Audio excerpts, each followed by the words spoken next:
साथ इस पर बात करने के लिए आज मौजूद हैं एक डॉक्टर सुजीत कुमार सिंह, जो पूर्व डायरेक्टर हैं एनसीडीसी।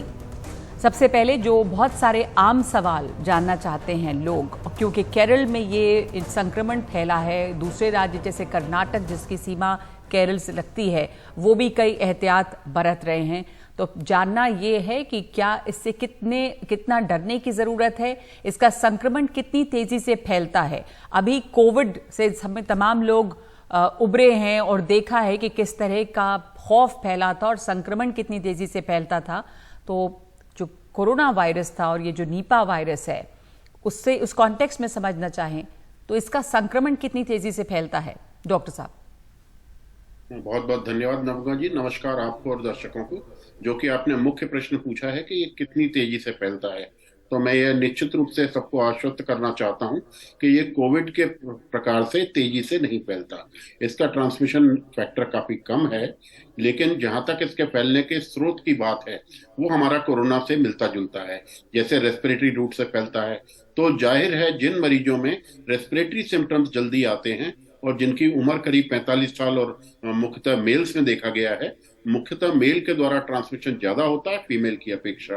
तो ये हमारे इन्फेक्टिविटी पीरियड है और एक इंक्यूबेशन पीरियड, और जिस पीरियड में वायरस एंटर करता है उस पीरियड का बहुत ज्यादा इसमें महत्व होता है कि हमारे शरीर में जो अगर एंटर हुआ है तो हम लोगों को उनके लक्षणों का पता होना चाहिए और उन लक्षणों को हम तुरंत पहचान कर उसकी तुरंत जांच कराएं।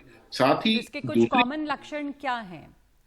इसके कॉमन लक्षण जैसे कि आप बुखार है, सिरदर्द है, खांसी जुकाम है जो कि आमतौर पर पाया जाता है। फिर उसके बाद जो तीसरे चौथे दिन के बाद में हमें मानसिक सिम्टम्स भी दिखना चालू हो जाते हैं, जिसके डिसोरिएंटेशन कहते हैं, और या हमारे कोई और भी मानसिक लक्षण आ सकते हैं। तो धीरे धीरे आदमी कोमा में भी जा सकता है रेस्पिरेटरी डिफिकल्टी के साथ। तो बहुत जरूरी है कि उस समय उसको एक समुचित केयर आइसोलेशन में मिले, जिससे कि वो इसके जो ये शुरुआती लक्षण आप बता रहे हैं, इससे कैसे जो कॉमन कोल्ड बुखार होता है या फिर जो कोरोना के समय में भी देखा गया संक्रमण, तो बुखार या फिर जुकाम हो, इस तरह की जो चीज़ें हैं वो कॉमन हैं, तो पता कैसे चलता है कि उसके बाद 2-3 दिन अगर निकल जाते हैं तो क्या ये 2-3 दिन महत्वपूर्ण है कि जांच हो और उसके बाद उस हिसाब से दवा चले? पूछने का मतलब ये है कि जो कोई भी कॉमन इन्फेक्शन है जिसमें बुखार होता है, उसमें और इसमें कोई फर्क कैसे पता चलेगा? देखिए, इसी में यहाँ पर हमारा पब्लिक हेल्थ का और एपिडेमियोलॉजी का मुख्य रोल रहता है। इस बीमारी का पहला चीज है कि हमें ये देखना आवश्यक है कि एक्सपोजर कितना हुआ है, एक्सपोजर का ड्यूरेशन कितना है, और जिस मरीज से हमारा या एक्सपोजर हुआ है मींस पॉजिटिव केस से, उसका ड्यूरेशन हमारा उससे कितना ज्यादा रहा है।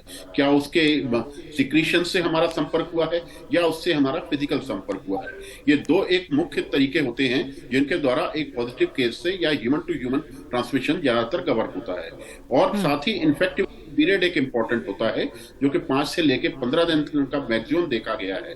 मतलब एक इन्फेक्टेड पर्सन 15 दिन तक वायरस को एक्सक्रीट कर सकता है और वो वायरस दूसरे व्यक्ति में संक्रमण फैला सकता है। तो अगर हमारा